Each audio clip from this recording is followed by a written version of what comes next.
Good morning বন্ধু।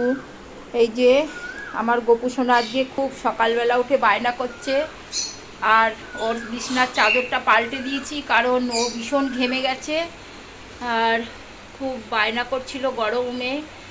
আমি ওকে আগে স্নান করিয়ে এই যে একদম বিছনা টিছনা পাল্টে একদম ফ্রেশ করে ওকে বসিয়ে দিয়েছি গোপু সোনাকে। রাধে রাধে গোপু, রাধে রাধে।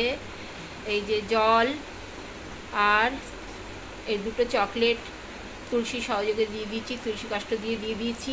আর এই যে ভোলেনাথকে ভালো করে স্নান করিয়ে জল দিয়ে ভিজিয়ে একদম মাথায় চন্দন টন্দন দিয়ে, আর এই যে নন্দু মহারাজ বসে আছে আমাদের ভোলেনাথের আর নারায়ণ যে তারা মায়ের পা।